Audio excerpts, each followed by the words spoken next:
Normally Skeptical, Parenting Through Nonbelief. We're a married atheist couple raising two wonderful, strange children. We ask big questions, dissect weird parenting moments, and examine how society ignores or misrepresents families like ours. If you're any stripe of non-believer who's involved in raising children, welcome. You are our people. Our kids have heard all our swears, but yours might not have. So be thoughtful if there are young people listening with you. Well, Pops, we have another interview to head into. We do. So I'm going to keep this super brief. But since we do touch on the theme of Legos in the interview coming up, Jaeger lost his mind. Yeah. So it worked out that we were able to watch the Artemis II launch as a family. How cool. And we're also in the midst of watching the first season of For All Mankind, which is set squarely during the Apollo years. So seeing a fictional version of us going to the moon and now seeing in real life our new swanky rocket and orbiter going to the moon, it's so cool. Yeah, it was pretty wild to roll straight from the Artemis launch into the episode where the characters we've been following finally get to the moon. It was like, yeah. It was a lot of feels. It was a lot of feels. And Jaeger had just finished building a Lego rocket. Well, the Lego Artemis II. Yes. With the orbiter. Yes. That was a Technic, so you can crank it and the whole thing goes up and then the boosters separate, then the module separates from the main engine. And then to see what did we see on the TV broadcast? They had the Lego model. They had it on the anchor's desk was that very Lego set built. Like Jaeger lost his mind. But they didn't actually launch theirs. No, they didn't crank it. Yeah, it was just sitting there. They weren't as cool as Jaeger. Jaeger was cranking it to match the stage of the launch progress. So cranking it up to where the boosters separate when they did separation, and then main engine separation when they did main engine separation is pretty cool. I was so happy for them to be able to interact with the process like that. Yeah, I think that's one of those like core memories. Yeah.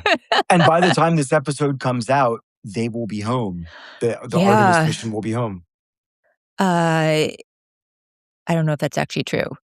Depends. Yeah. So, they're going to be home. They're not staying there for like ages. No. So, let's get into the interview. We had the chance to speak again with Alastair Lichten, who's an amazing humanist community builder. He writes the blog humanistdad.uk and is just such a wonderful person to talk to. I had such a good time. Yeah. We could have spoken a lot longer. Yes, that's true. We kind of had to just call it. But I hope you enjoy this as much as we did.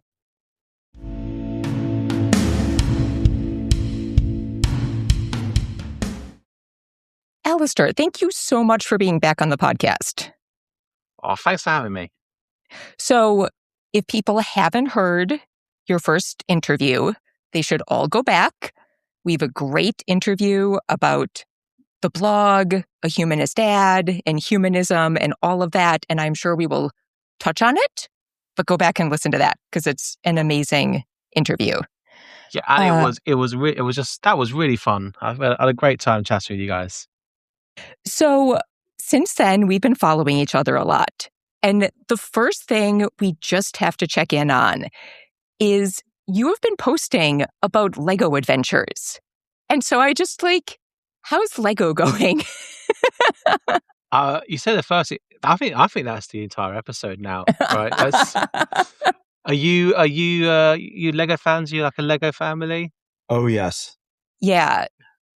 I feel like I mean, I'm frankly, like, I'm living a little bit vicariously because I feel like we're not doing quite as much Lego as we used to. But, like, definitely for Reader, when there's a big set to do, it is definitely their happy place. And then Jaeger has one friend where when he comes over, there's like a lot of creative Lego play.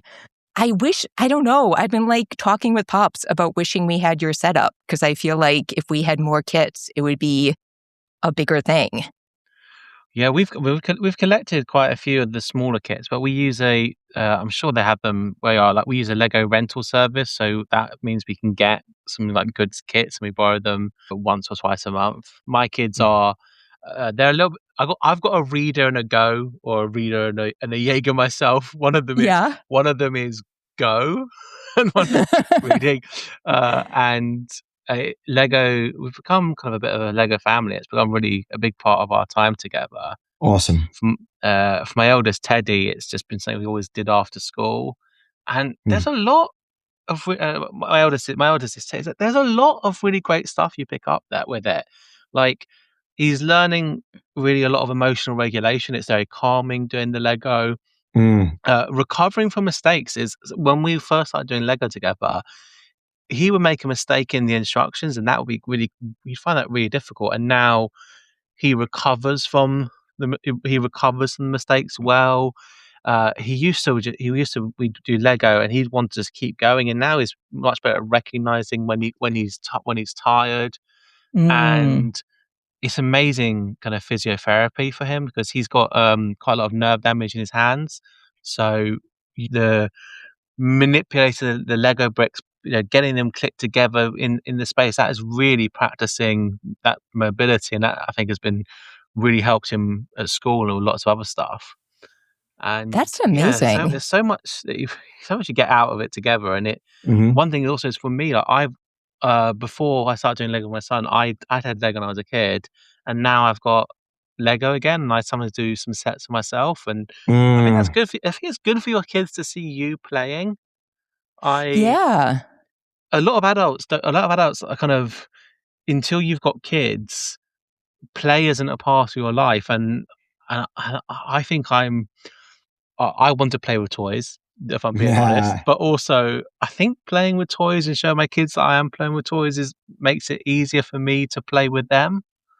And there's for me, it's also about practicing being present, because there's a real temptation to. It's the same as how parents, and I'm the same, and all parents, I think, to some extent, using the screen and just putting the kids in front of the screen versus making the screen an active thing.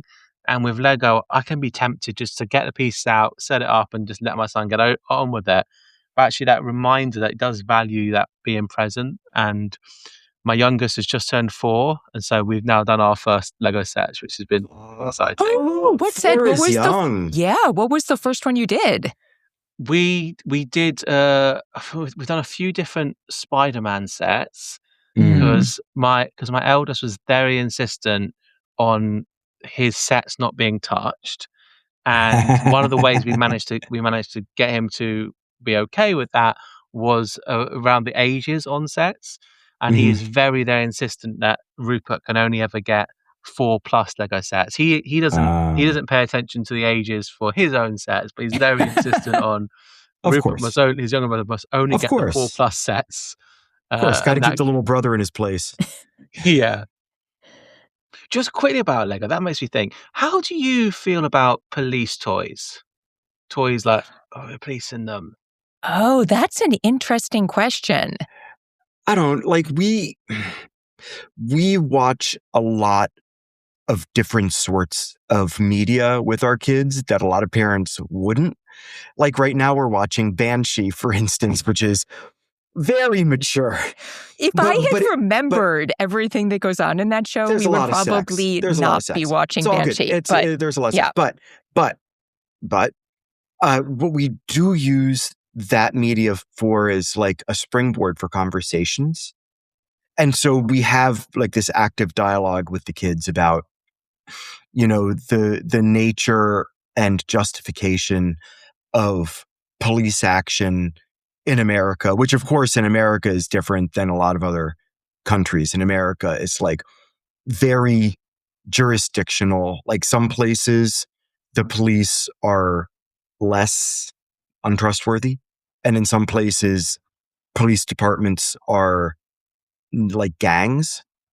And you just, like, you have to go into the conversation with nuance. And so I think depending on the age of the kid, you could just say, police, they are looking out for, our best interests, and kind of leave it there and just kick the can down the road. But yeah, I can see how, depending on where you live and what your family's experience with policing has been, that I might find myself, if I were that family, having a hard time justifying getting police toys in general, just for Lego or anything else. Yeah, I think it was a little bit easier for us because I don't think there was a point where the kids were like super focused on the police.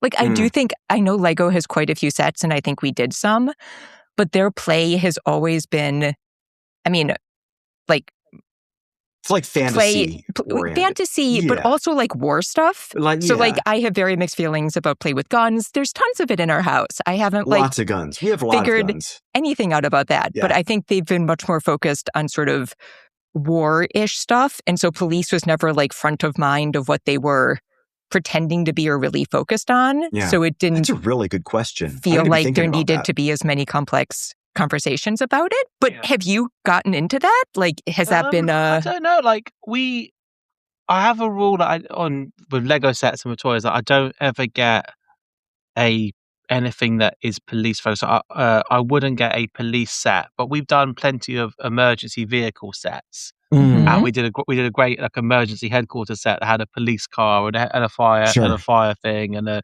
ambulance together and those sort of things. So it's kind of, I'm the same as like as I thought I'd be with Pink with kids when I had daughters, like, or with my niece. Like, I never buy. I try not to buy Pink stuff for nieces, but like if other people do, it's not. One, it's not my business, but two, so I relax about it. So we don't. Yeah, we don't. We try not. We don't watch any cartoons or stuff that are the police or the main character. But I mean, there's police officers in Fireman Sam, and we don't pause the cartoon to explain about the structural issues. And we're not teaching our kids all cops are bastards yet. Maybe when they're a bit older we can have that conversation.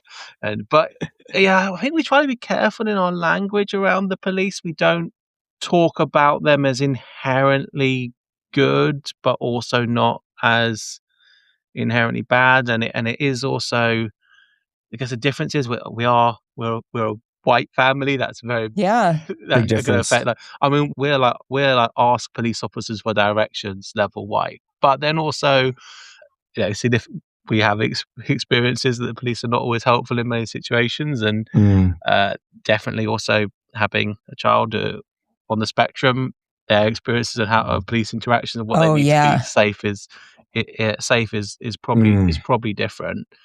And just being thinking about it, just trying to be critical of the messages that they get and be careful of the messages that we're giving them but we don't have a blanket no police toys rule. Yeah. No, I mean, I know once the kids were a little bit older, we definitely had that conversation of like, look, you are, economically pretty okay and you're white. So your experience of this is going to be different than other people, and you have to be aware of that. And I think I've already mentioned to them, like, if you are ever with friends who are Black and if there are police around, you never leave them. Like, you stay. It is your job to make sure you are there with them. But yeah, it's super. And then we came from also to take to interrupt quickly, but like in a lot of things where we would be inclined to speak from privilege without even knowing it, to try to teach them to defer to the people they're with. If the people they're with have a vastly different lived experience, don't just be like, just say and express what you think is the right thing to do.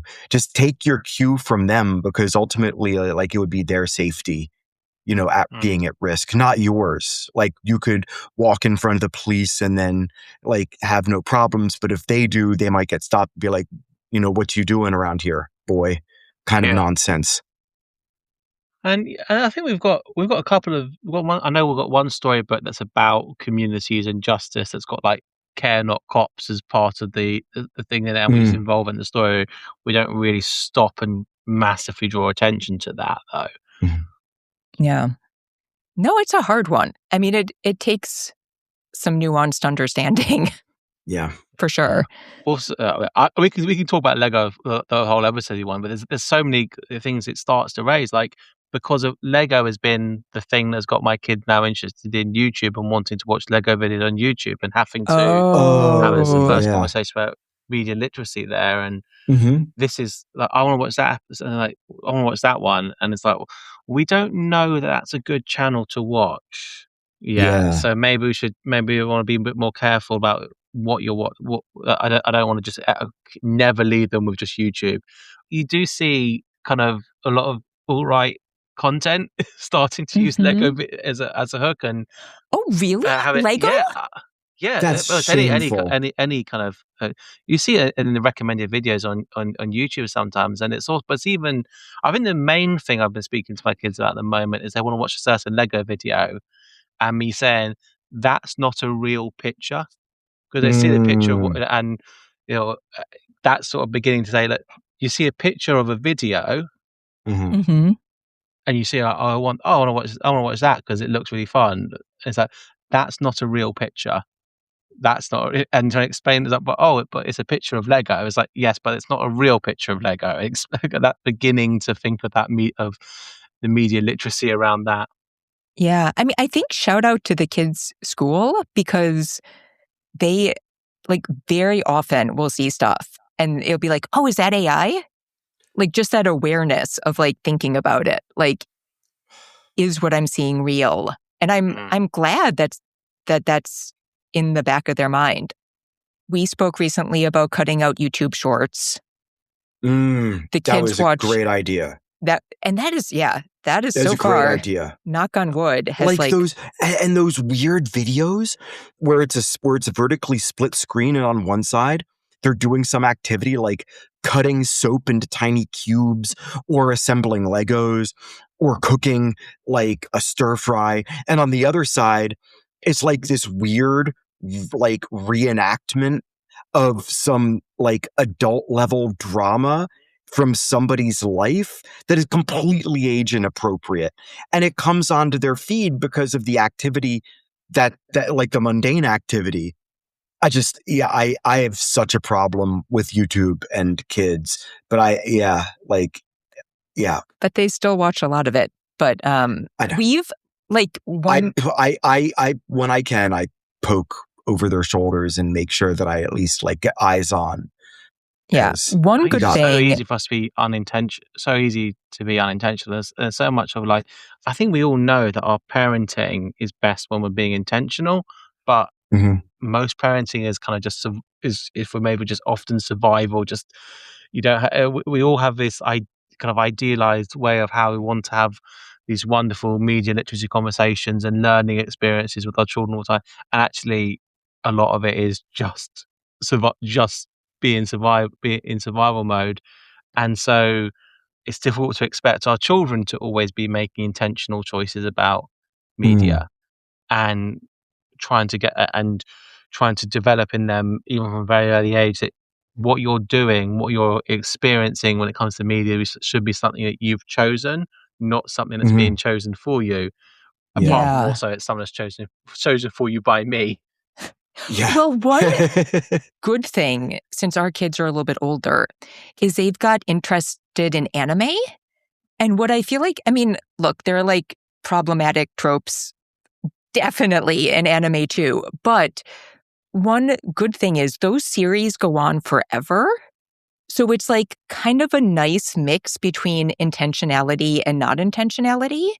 Because it's like, we can have that conversation where it's like, do you just want to be watching YouTube, or do you want to find a really fun anime series to watch?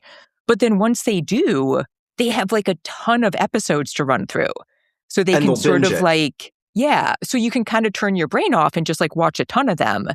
But at least you're watching something that has a storyline and like It's cool kind of how like art. you want to sometimes when you're in intentional mode, you want to set things up so that when you're in unintentional mode, that you've made it's kind of like I guess it's similar to meal prep, isn't it? Meal prep, you do that when when you're being intentional, so that when you don't have the brain power to be intentional, the thing you grab from the fridge freezer is a healthy stuff. And so much of like like we want to help our children develop systems and things that they do so that when they are in an emotionally unregulated space, they have the stuff set up there for them to go and get. When they are in a unintentional, just not having the brain power for that space, the stuff are set up there for them to be ready. Yeah. For I'm sure. feeling this so much with Jaeger because I feel like Reader has much less time after school based on their schedules. Jaeger often has like a much bigger batch. And I feel like we have to set up some like when we're not doing screens, we do this, this, and this. Because I feel like every day when it's like turn off screens, it's like, okay, now what do we do? And so I'm just like, we have to get back into the mode where we have like expectations of the things that fill that time. Because when you have to consciously do it every day, it's Once so the cello hard. lessons start, we'll be able to say, have you practiced your cello today? And I was thinking honestly, about that. and but like, Jaeger fancies himself this Renaissance man now that he's fencing and will be playing the cello. He's going to be some sort of like, Dickensian hero. Yeah. And so, I don't think that we're going to have to push very hard. I mean, Yeah. like he's pulling that thing out to show it off to his friends and on grandparents' Skype calls. And so like, I think that is one, but I like, he definitely doesn't need it. And now that Reader has this art project of making the PSG files for their art teacher to turn into stickers, they're just like, when they're not doing reading of their manga or they're not on video doing games. schoolwork or or playing video games, then they will actively default to working on art. Yeah. And that's so good. That's exactly what I would want them to do. Not overkill, not pressured, just, oh, I'm going to do this now. And I think that it's going to take a bit for Jaeger to fall into that because Jaeger's also 2.5 years younger. Yeah. So, but I'm feeling that stress of like having to force. Reader. Yeah. Yeah. But speaking of intentionality, you have gotten involved with Camp Quest again. Yay! And I feel like if there is any example of like amazing intentionality of being with children, it is Camp Quest. So cool. Tell us about what's going on with all of that.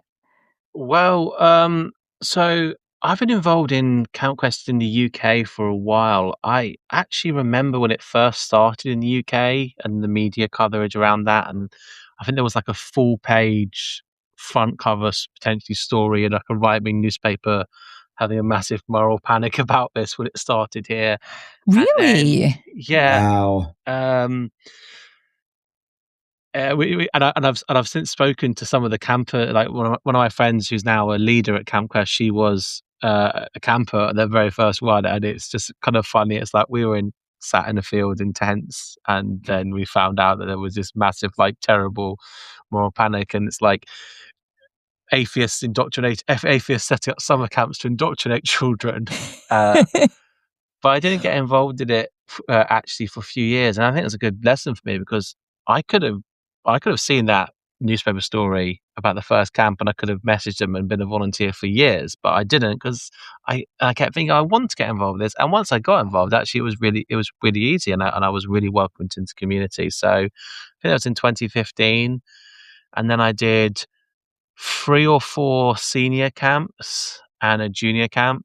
And the junior camp is a lot harder than the senior camps I found. And then I took a year off because of having kids. And then this COVID thing, I'm not sure if you heard about it, that kind of happened, and that led to a hiatus that CampQuest UK sort of have basically just stayed in that hiatus ever since, and people have moved on. People are working on other projects. People, some volunteers, I think, were quite burnt out from the amount of work of keeping it going for more than 10 years at that point. So the community's moved on. It's a new space. The campers are pretty much our entire camper alumni community have now aged out of CampQuest. So in some ways we're starting from scratch. But for the Humanist Dad blog, I reached out last year to some people, and I had in the back of my mind this idea, maybe should we relaunch or not. But my main thing for reaching out was I just wanted to do kind of a retrospective article about it, reflection. At that point, I was doing kind of these interviews with various people about their parenting perspectives. You two very nicely contributed to one of those. And I reached out to Sam, who was one of the, I think she basically effectively founded it, was one of the big driving forces behind CampQuest UK.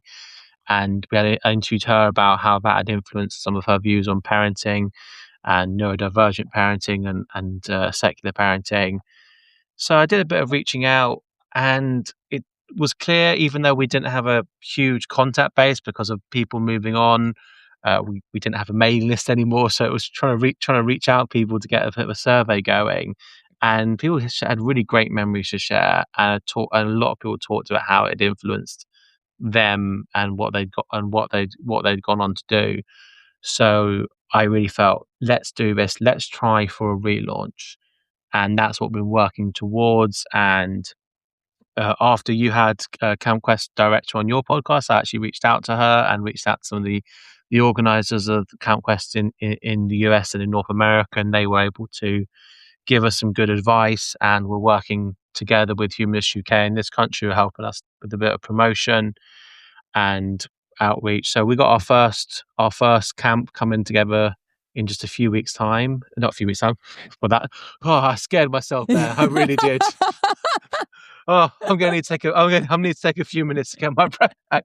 We've got our first camp in about a month and a half's time in the Peak District, which is a beautiful part of the world here in the UK, and it's a family camp. It's a much smaller scale thing. It's not like, we're not at a full activity centre, so we're not going to be tipping anyone in the lake this time, unfortunately, or if we do, then something's gone wrong. But we're looking forward to We're looking forward to putting this event on, and there's a lot of enthusiasm around it. I have to say, enthusiasm is outstripping bookings at the moment. I think a lot of people say, "Oh, that'd be great to have." Okay, can you book a ticket? Not so sure, not so sure, but it will come together. And I remember actually, you may have heard of QED because it's quite big in the skeptic base, big conference in the UK. This last year was the last QED, and there was a lot of nostalgia for this conference, this long weekend, this massive skeptical conference that brings together a big community. And but what are we going to do? What's next? And I actually left the conference and went immediately to do a drive through the Peak District, which is just absolutely beautiful, like roads going in and out of rain clouds, and for a site visit to go visit this campsite, to check it out, to kind of do a bit of the recce and see would it be suitable for a CampQuest event. And so for me, it felt like really a positive that this is a new project. And I feel that the humanist, skeptic, atheist, secular space has had a long time where, when I was first getting involved in pre-2014, it felt like there was a lot more energy and there were more local groups around. People were trying more different ideas. So trying to bring back an idea from the past that has had a hiatus, and maybe its time has come again. And I think there is a need for a space like CampQuest and that sort of project. So for folks who didn't hear our original interview about CampQuest, or us raving about the kids' experience at CampQuest, can you give like a 1 to 2 sentence pitch about what CampQuest is? So CampQuest is the overall approach, and what the camp quest in the UK, I've got to say, it's different. It's got its own the environment. The environment is different. The culture around summer camps is different. But so I'm giving an answer for Camp Quest UK, and I think it roughly maps in this sense to Camp Quests in other places, particularly North America. But it basically combines traditional camp activities with with activities which focus on STEM learning, philosophy, so scientific, moral, social exploration. It's secular in the sense that it is not religious, it's separate from religious. It's informed by these humanist and skeptical values, but it's not about necessarily. It's not an indoctrination camp. The idea is that the humanist values is what sets up the space, not what you're expected to share in the space. And I know the last time we spoke, you mentioned about how much you felt you had learned as a parent from the Camp Quest experience. Can you talk a little bit about like a couple examples? Because I think it's hard, like there is something very cool about Camp Quest, and it's hard to sort of get how special it is without hearing a few examples of things that can happen. Yeah, I actually think I was probably already starting to be thinking about having a kid or kids when I started volunteering at Camp Quest, and it maybe was a little bit of my thinking about how would I be experimenting, how would I be with this with this sort of thing, and I learned things about planning activities, which is something that if you plan activities well and are flexible, you can give the kids a good time. I need to sometimes remember some of my activity planning and management skills from that. We use at Camp Quest in the UK an approach called Philosophy for Children, or P4C, which is a good and you can get children very, very young involved in philosophical conversations.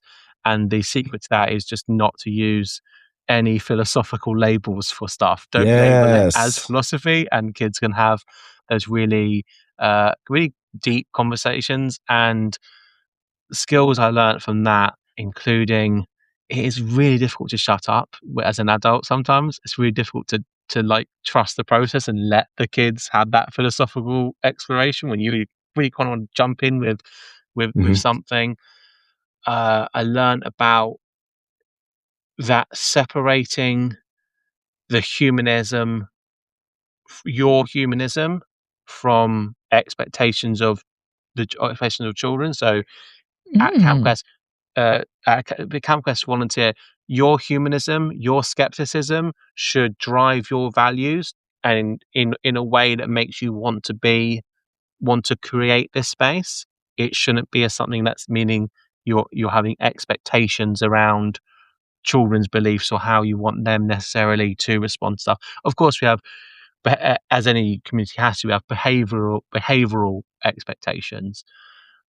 Realizing, and I joked about it before, about like being better at different ages. Like I found the junior camp very, very tiring and very, even though it's shorter, 2 nights with a bunch of 7-year-olds versus 4 nights with a bunch of 15-year-olds.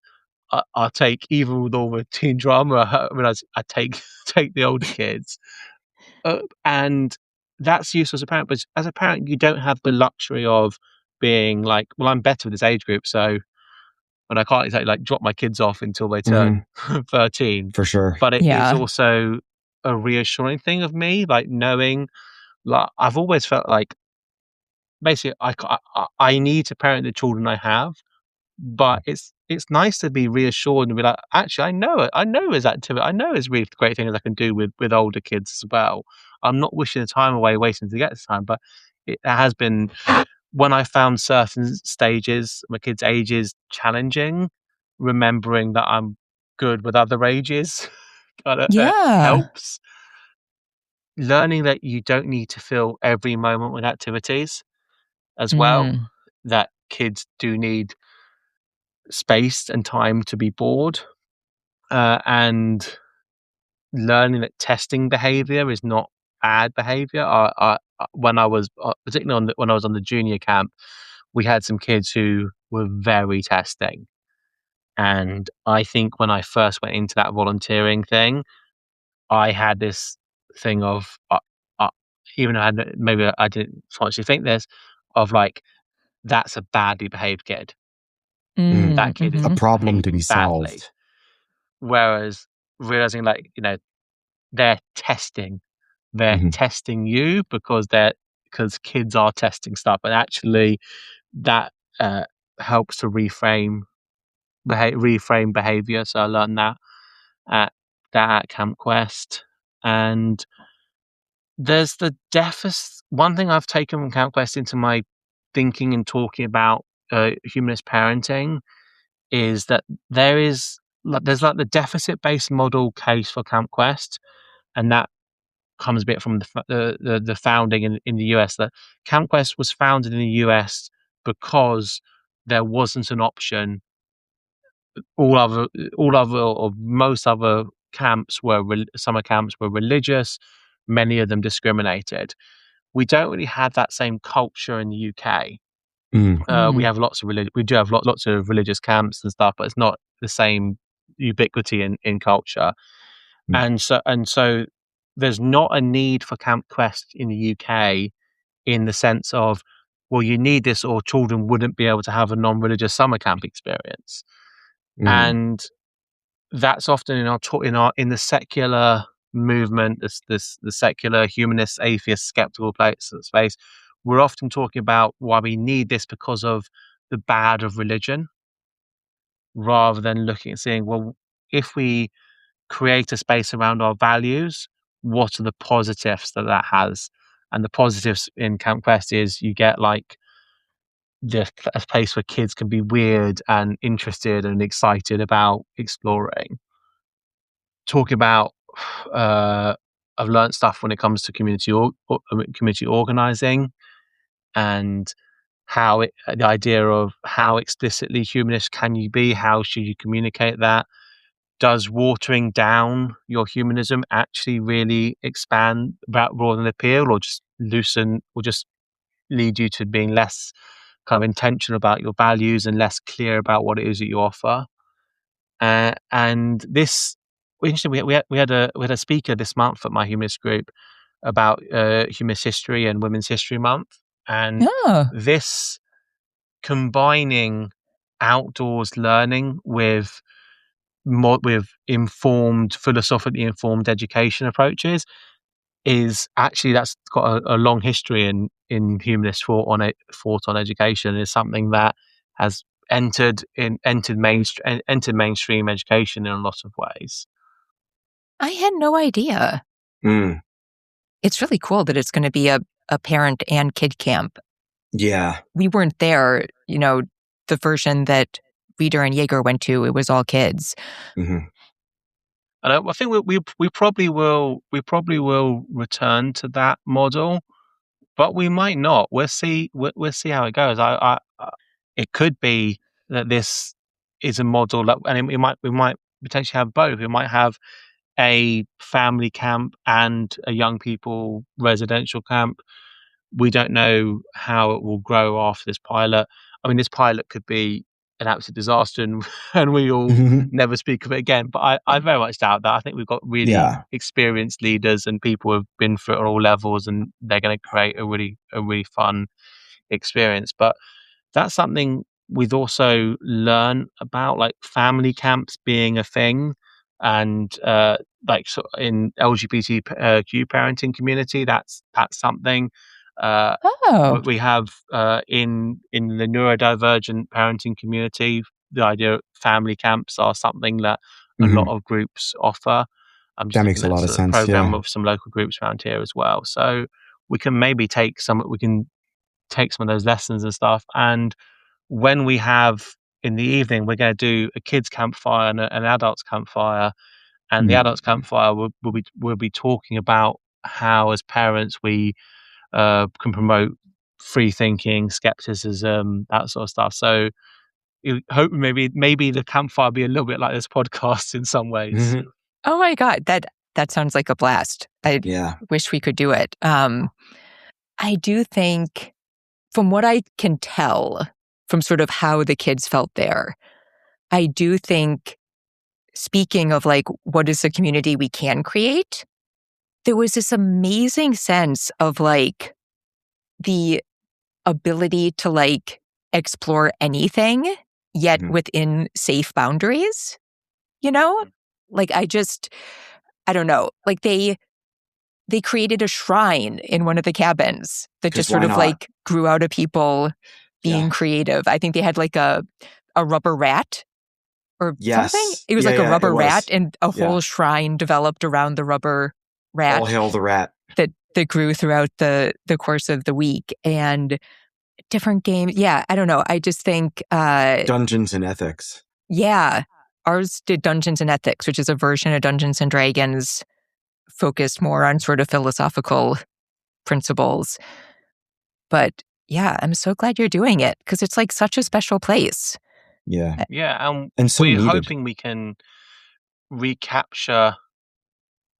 We had to set it down, I think, because we're doing it at a much smaller scale. We're not as I mentioned, we're not at an activity centre. So when we were previously at the activity centre, we'd have the kids do traditional camp activities led by instructors during the morning, and then science activities, philosophy stuff in the afternoon. We can't lean on that. I'm thinking, in this, we only got 2 nights. It's a smaller scale thing.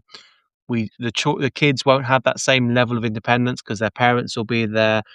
What aspects of Camp Quest can we do in this smaller level? Can we get the core of stuff? Can we give people enough of the Camp Quest experience that they see, yeah, this is something I want to do next year. This is and yeah, like, maybe next year we'll have archery and rock climbing and all of that stuff. We don't have that now, but are they getting that same sense of fun, physical camping activities, and then set them up for having that more exploratory STEM, philosophy, ethics exploration? Well, I hope it goes really well. We will definitely put information in the show notes about how people can connect with it. Please do. And we are, our minimum numbers and our maximum numbers don't have a lot of leeway. So please check. There's currently spaces available. But if we do run out of spaces, we will hope.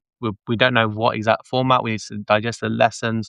So if you can't make it to this camp, but you're interested in doing this, or sending your kids to Camp Quest in the UK in the future, please do sign up. So this makes me think, because not only are you starting this Camp Quest experience, you also do a lot with local humanist groups. You mentioned one of the speakers that you had. And right now, I feel like, I don't know, in the US, obviously, everything is burning down. Why? I haven't looked at the news. Everything's fine, right? Yeah, no, it's so chill. I feel like everybody needs to be doing things to try to create change right now. We're also parents. I'm also working full time. And I'm just trying to figure out what feels right for myself with like community action and how much time I can commit to it. I might be like forming this group in our community. I don't know if it's very much like, I don't know if anything's going to come of it. We had some people come to the first meeting. Who knows if it dies out or becomes something. I don't even know if that works, if it's like the right place for me. Also, everything is exhausting. Have you found, like, how do you think about how much you want to be doing outside your family and in the community? Like, have you found any good rubrics for like placing boundaries or like realizing when you can do more? Because I particularly in these like ages of intense parenting, I feel like it is so hard to figure this stuff out. It's really difficult. And I think one thing just to say and to start with is, it is difficult, and there's not a great perfect answer. The world is very depressing in many ways, but also I find it very energizing. It's kind of, the rise of the far right, Christian nationalism, Christo-fascism, whatever you want to call it, in the US and in the UK, we have our own particular versions of that, is very scary. We have to. I think there was a phrase that Governor Waltz used that I've really liked and I've used in other places. Islands of decency. He was talking about Minnesota, and we've got to find and create islands of decency. And the first island of decency we can create is our own families. So for a long time when I was growing up, and when I was started getting active in humanism and skeptic movement, I felt that my humanist values were kind of in the ascendance. And like, I remember my first week working at the National Secular Society, the Marriage Same-Sex Couples Act was passed in England and Wales. Oh, wow. Which there'd been long campaigning leading up to that. But that was kind of an indication. There were lots of these indications. I really felt my values were in the ascendance. There was the corporations were like, corporate woke. It was at its height. There, you can criticize how corporations were just cashing in on that, but it was an indication of how many people felt that our society was going. It was a time when maybe we did have a right-wing government, but we also had MPs where this is what a feminist looks like, t-shirts in the House of Commons. So that feeling my values were in the ascendance. And I don't necessarily feel that reactionary right-wing values are in the ascendance in the UK. We do have our far-right party leading in the polls, but that's because of how fractured our political system is for many reasons. But I certainly don't feel certain that my values are winning. But I also, like, Reform have talked about scrapping, there are far-right parties, they've talked about scrapping the Equality Act, rolling back marriage equality, etc. Even if you did that, the values in my family and in my close, and by my family I mean our close-knit extended friends as well, they're an island of decency. In my humanist local group, I can try and make that a place where people are welcome. So that you kind of got to start with those. How much can you then affect the wider world, and how much you're able to engage in that is a challenging question. And I have my energy levels go up and down, and when I'll be kind of at a stage where let's get in. I'm going to sign up to. And I've signed up to 50 different mailing lists, and I really want to be engaged. And I've signed up to updates about this protest and that protest and all the rest of it. And then my energy levels go down, and you need to manage that. We don't all need to be leaders of stuff. There's a couple of projects I'm involved in where I am a leader, but most of the things that I follow and try to support and give a very, very small amount of money to when I can are not things where I am or aspire to be a leader. And there can be a sense of retreating into, well, I can't challenge bigotry and extremism in society, but I can focus on my immediate family and making this an inclusive place, teaching my kids to value these things. And there can be a sense that is sometimes a bit of a retreat from the world, but sometimes retreats are important parts of things. You do need to sometimes retreat in order to recover, replenish, and then be able to advance. That's a beautiful way to put it. Tactical retreat. That's the phrase. Well, I think I'm going to have to keep thinking about that, because even more than thinking about like giving yourself that time to pull back, I really like that idea of like focusing on the space you're creating. I feel like maybe there's a way to like apply that to my life too. Do you know what I mean? Yeah. Like maybe that's a rubric. Like if you're thinking about like the space you want to create, what are the right things to get involved in? Where can you create that? If you don't have the energy, like just thinking about creating that in your family, but then also thinking about like what the space is that you're creating for your own life. And if you're like running yourself ragged, you're probably not creating that space for yourself. But also if you're not doing anything and you have the capacity, then you're also like walling yourself off from opportunities to like be in that space. I don't know. This was incredibly helpful. I'm glad I asked the question. Well, it's like caregiving, right? Like to be an effective caregiver in any capacity, you have to have blow-off valves. You have to have your personal space. You have to be able to retreat so you can re-energize yourself or just cry. Like you have to get it out because you can't just absorb. So in order to be like, in order to think about this, I think that maybe the way I've been thinking about it is wrong. Maybe I need to think about outreach and public service as a sort of caregiving. Like I give enough where I can see an effective change, but I have to have that ability to set a boundary so that way when I feel my battery just like drained, I have to be able to say no. And so that autistic side of myself, or not even that, the ADHD side of myself is going to want to people please.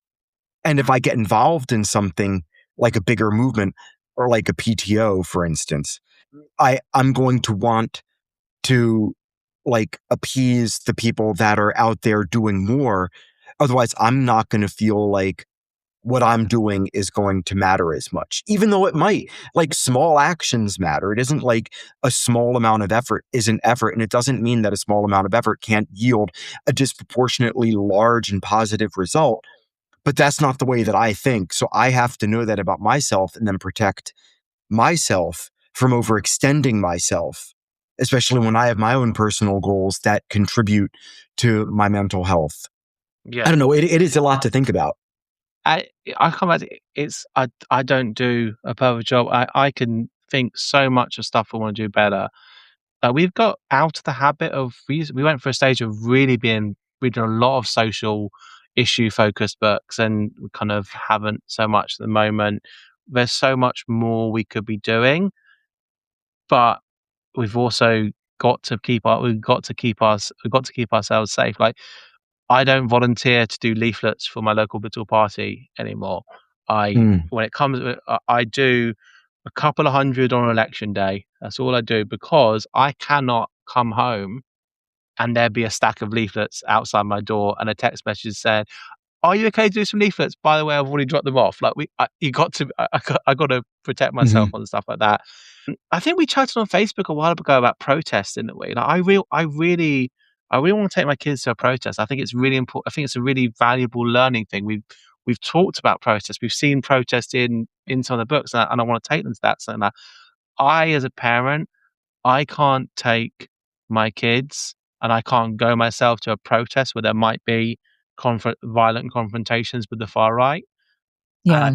I can't go to a protest where I might be kettled by the police because I don't have that time and availability at the moment. Like I can't, I can't deal with that. We had an event recently we had dealt with my local humanist group where we had basically a local neo-Nazi group protest us, and Oh God. yeah, Fuck that them. was Jesus. that was unexpected. We had an event on asylum and immigration, and this is like we've had a lot of asylum we've had a lot of big anti-racist protests in the UK. Generally speaking, when an anti-racist protest is organised, the far right are completely outnumbered because they're very loud, but there's not a huge number of them. And I felt guilty about not going to any of these because I just don't have the capacity.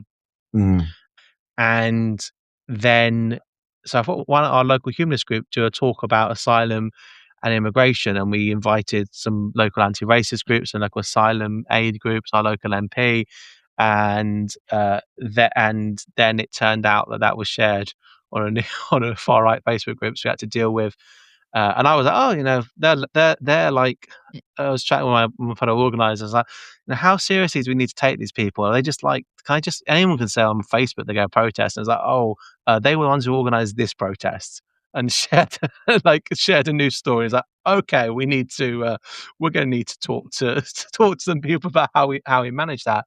Yeah. And we had also, because we had an MP speaking, we needed to have coordination with the police, because that is unfortunately that there is a far right threat to MPs has been a big issue. Like, God, with only 10 years ago we had I think it's 2016, we had in the run up to the election an MP, outspoken humanist, was murdered by a member of the far right. Oh, And in the 10 years since then, we've got like where kind of a lot of issues in this country have gone since then. It's really quite scary. So I had to have a conversation about, look, if there is this protest and it's kicking off, like, I cannot be involved in it. I cannot be involved in. There's other people there who are there specifically to counter. So the local anti-racist group brought a lot of people along, and they just shouted down the far right group. That's going on outside the venue. I'm dealing with putting on the event, dealing with the speaking and stuff, because I can't get involved in that, because I don't have the capacity to get involved in that.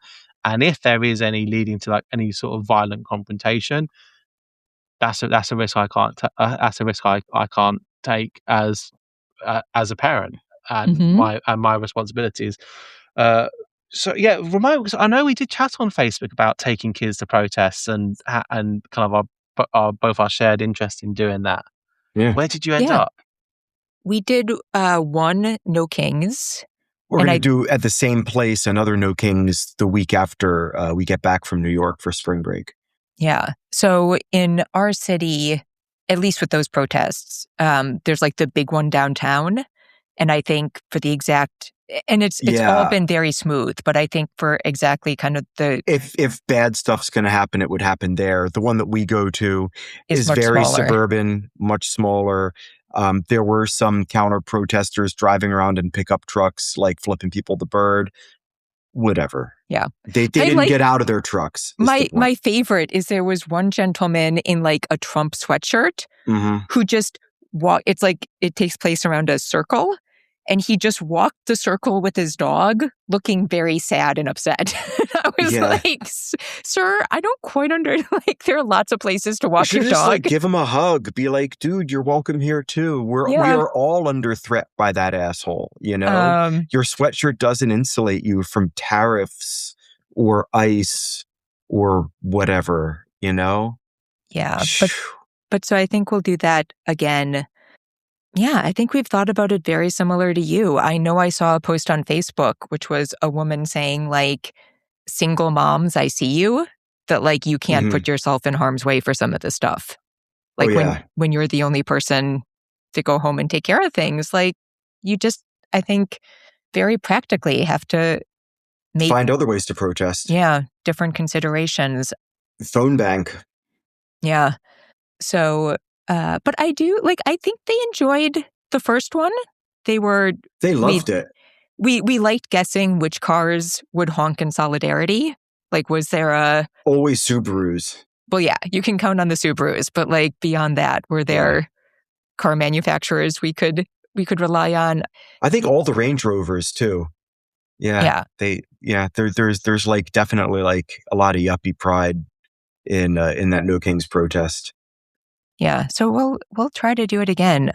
So I also want that my kids' sense of justice and justice sensitivity is kind of so strong that sometimes I don't let them know about certain things, because they will just be like, I know my eldest, when found out about unhoused people, and it's like, but people need homes, and it's just like, but people just was very stuck on this, like, but people need homes. Why do people not have homes? It's like, I mean, because there's a political economic system that's very complicated, and there's big injustices. Predatory. Like, you're right, you're right. And if I were to explain to them, like, about certain.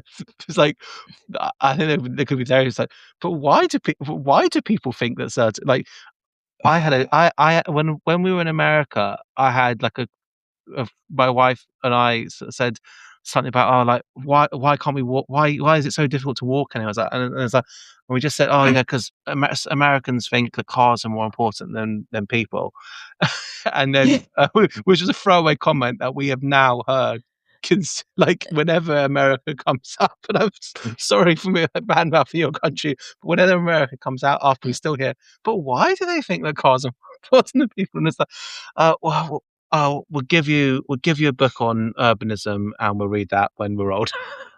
Yeah.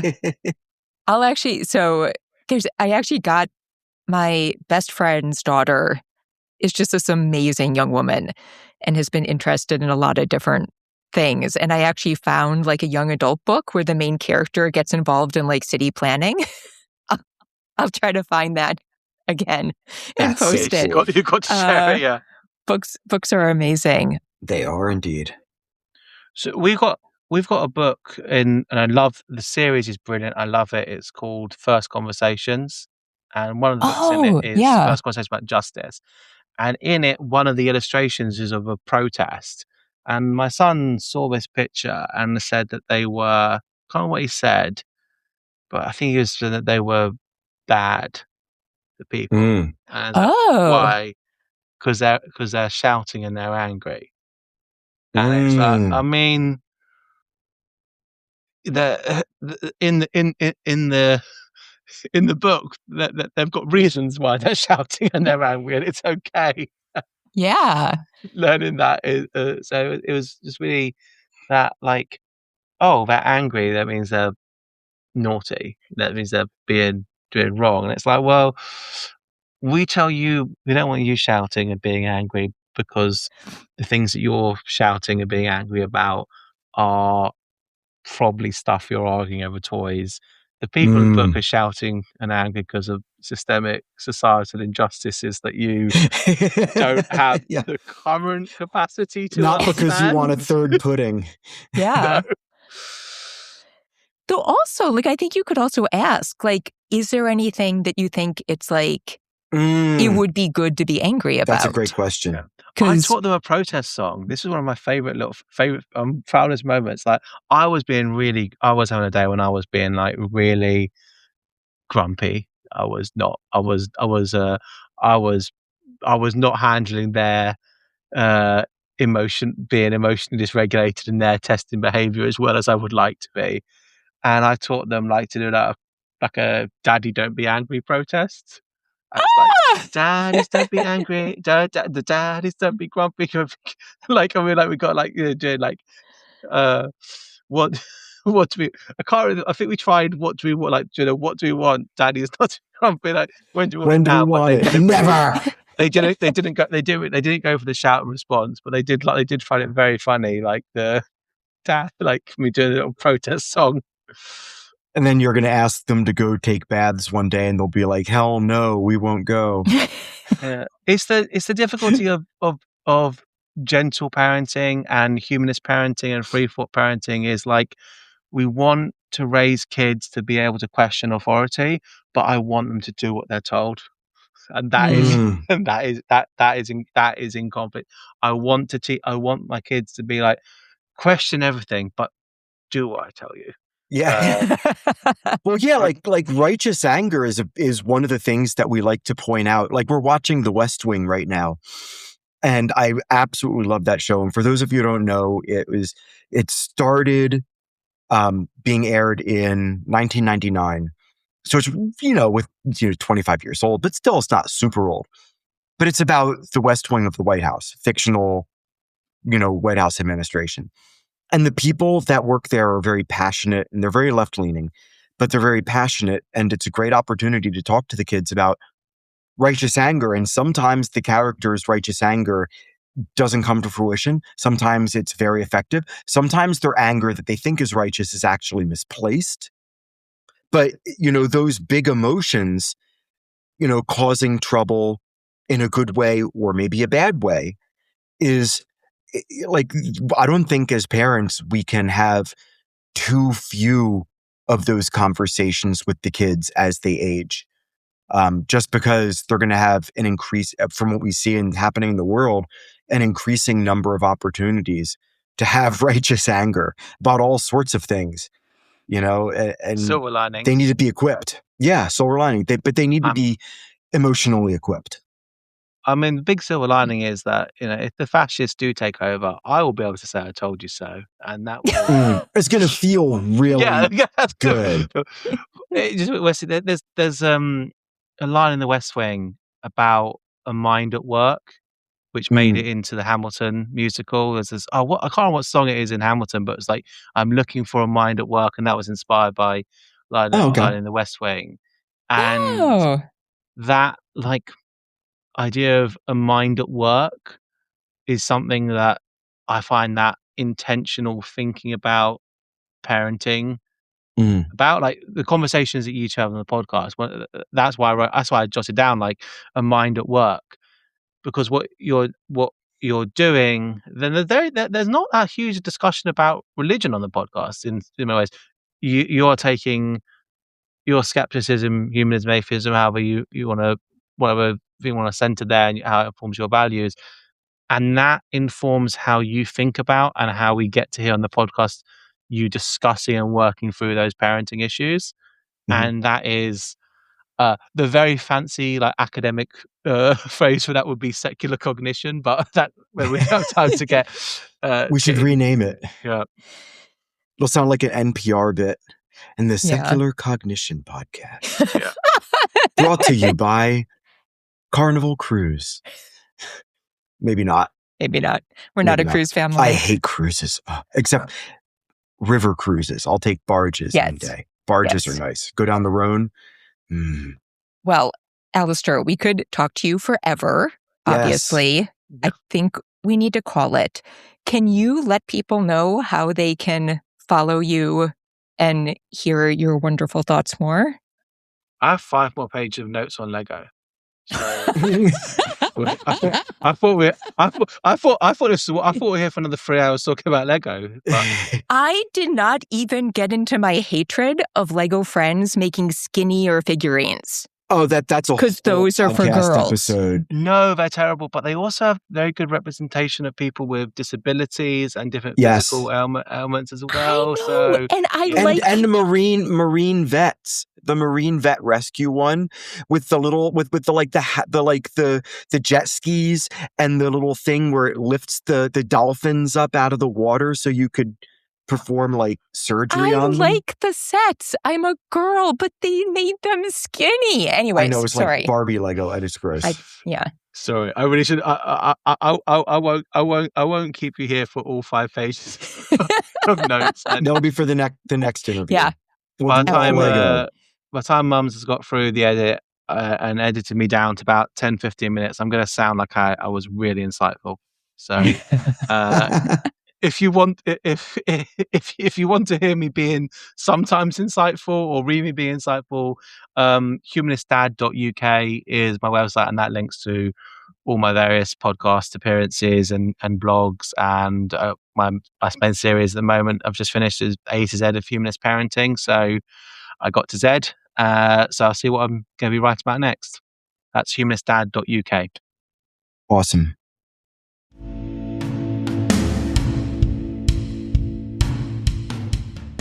So definitely go and follow Alastair. All of his content is great. I will link to his blog about how to make events more welcoming for neurodivergent folks. Yes. Because I literally think about that blog once a month, if a great not blog. More. Yeah. I'm like, how can we just send this blog to everyone? Because I am not technically neurodivergent, but I would say every event I go to, I think about something in that blog post, and I'm like, why didn't they do this? Why can't people do this all the time? Why don't they just explain what the event is going to be like? Because then I would feel so much more comfortable going. Or, oh, I went, but if I had known it was going to be like this, I wouldn't have doubted, and I definitely would have I don't know. It's just, he's written tons of wonderful stuff, but like that one I think is just like required reading for anybody who ever wants to do anything with other people. So, but go check out all of his work. And I think that's it. We need to thank Jonathan Zalbin and First Frame Music for the music for this podcast. Jonathan Zalbin, who we just saw when we were on vacation. Yeah, that was wonderful. And that wraps up this episode of The Family Skeptical, where nothing is sacred except for our kids.